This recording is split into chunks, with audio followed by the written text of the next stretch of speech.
Chaliko pattern naman ang ating gagawin ngayon mga suki. Kaya naman para sa mga gustong matuto at baguhan pa lang sa larangan ng pananahi, tara samahan niyo ako para makakuha tayo ng ideya dito.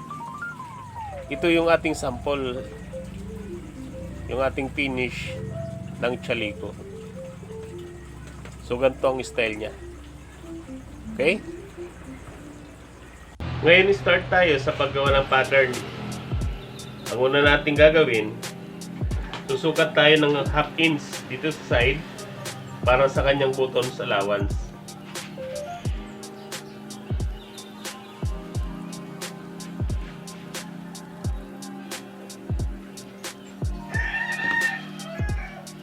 Tapos i-connect natin yung ating mga sukat. Maglalagay tayo ng line.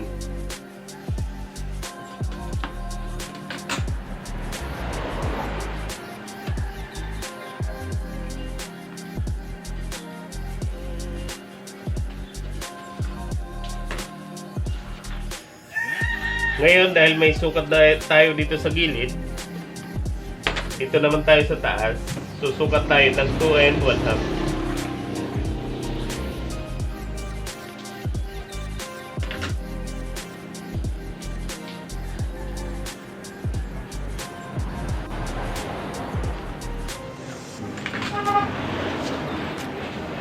So ito yung ating mga sukat.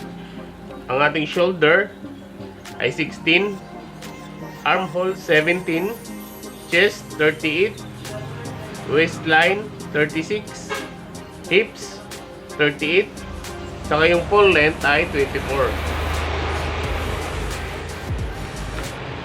Ngayon dahil meron na tayong lines sa baba, sa side, pati sa taas meron din tayong line, susukat tayo ng full length. Ang ating full length ay 24.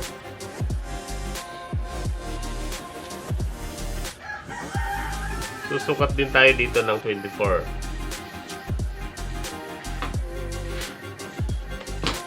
Ngayon ikukunik natin yung ating mga sukat. Sunod natin gagawin, sukat tayo ng armhole. Ang ating armhole ay 17. So kalahati ng 17 ay 8 and 1/2. Mag-add tayo ng half inch. So magiging 9 inches.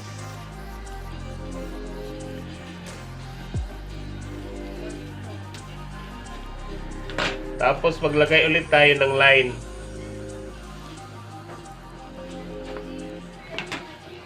Sunod natin gagawin, dahil mayroon na tayong mga line na ginawa, susukatin natin ang chest line. Mula sa chest line, ito yung ating chest line, bababa tayo ng 1 inch. Ngayon dito tayo magsusukat ng ating chest line. Ang ating chest line ay 38. Hatiin natin sa 4, magiging 9.5.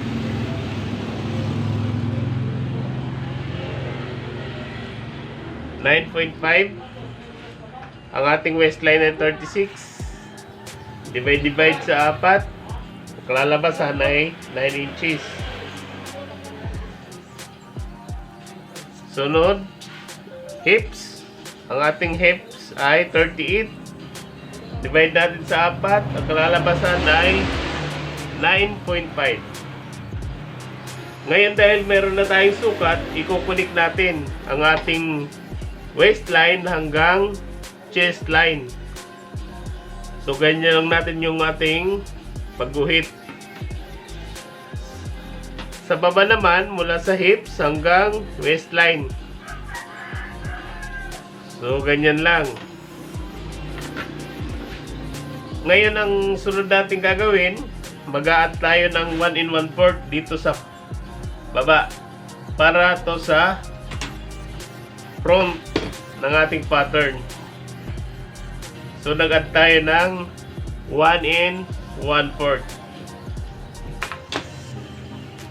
Okay? Sunod natin gagawin, Dahil chalico pattern yung ating gagawin, mula dito sa finish length ng front, susukat tayo ng 4 inches. And then, mula dito sa side, sukat din tayo ng 4 inches. Ngayon, ang ating mga sinukat, i-connect natin. So, 4 inches dito, 4 inches dito sa baba. So, ganyan ang magiging itsura ng ating pattern. Dahil chalico yung ating ginagawang pattern. Okay? Ngayon, dahil tapos na tayo dito sa baba, punta tayo dito sa taas. Ang ating shoulder ay 16. Hatiin natin sa dalawa. Magiging 8 inches. Pagkatapos ibaba natin ng 8 inches, maglilis tayo ng half inch.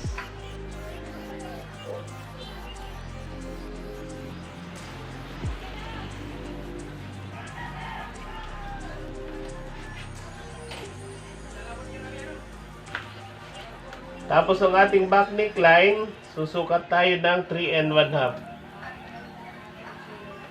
Ngayon, aangat tayo ng 3/4 dito sa ating back neckline. Baba naman tayo ng 1/4 sa ating shoulder. Iko-connect natin ng ating back neckline at shoulder. Tapos lagyan natin ng curve yung ating back neckline. So, ganyan. Dito naman sa ating armhole, i-connect natin yung ating mga sukat, pero hanggang gitna lang yung ating guhit. Tapos, informa natin yung ating back armhole. So, ganyan. Ngayon, sunod natin gagawin, dahil meron na tayong back pattern, para makuha natin ang ating back pattern, ikakat muna natin yung back pattern.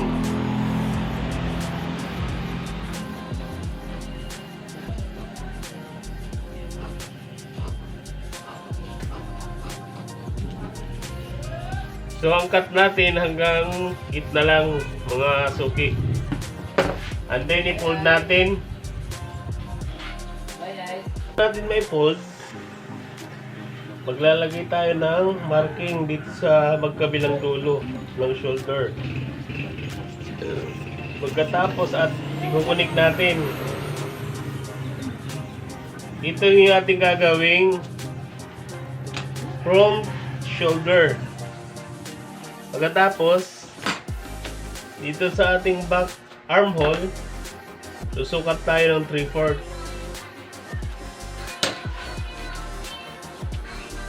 Guguhit tayo para sa ating front armhole. So, ganyan lang, pagguhit. Tapos dito sa baba, ipoporma lang natin. So, ganyan, pa-curve. Para naman sa ating front neckline, mula sa ating chest line, maglilis tayo ng 1 inch. Pagkatapos, i-connect natin sa ating shoulder. Ito na yung ating front neckline. Dahil chalico pattern yung ating ginagawa, so ang ating front neckline ay binik. Okay? So, okay na tayo sa ating shoulder at neckline. Punta naman tayo sa ating piecing para sa loob ng ating chalico. Susukat tayo ng 4 and 1/4 hanggang 4 and a half. Para mas madali mga suki, kunin natin yung kabuuan nito. Pagkatapos, hahatiin natin sa dalawa.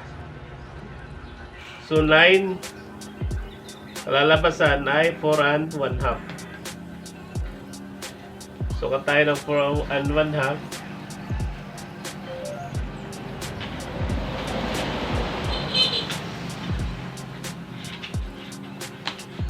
Ngayon, i-connect natin yung ating mga sukat. So, gagawa tayo ng line.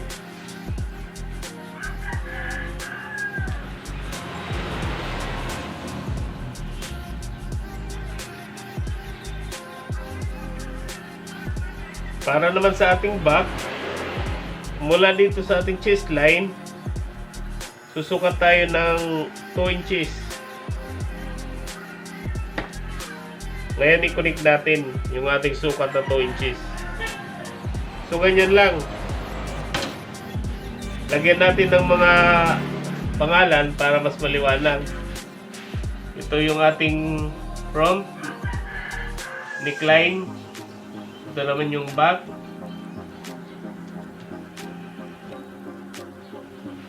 Ito yung ating shoulder, back at saka front.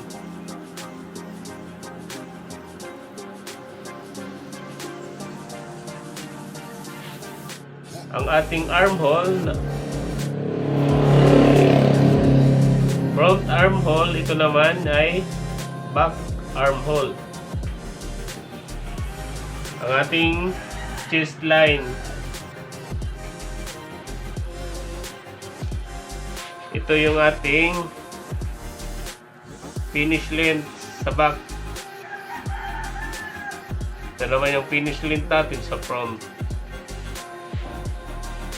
Ito yung ating facing sa loob. Ito naman ay buttons, allowance. Okay? So, ganyan lang mga suki yung paggawa ng ating pattern. Sana'y nakapagbahagi tayo ng kunting ideya sa ating mga viewers. Ngayon, dahil tapos na yung ating pattern, pwede na natin i-cut.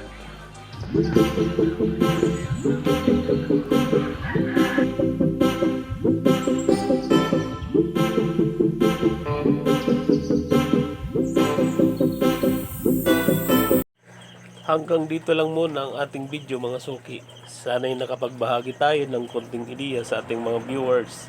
Hanggang sa muli, maraming salamat sa inyong panonood. God bless po sa inyong lahat.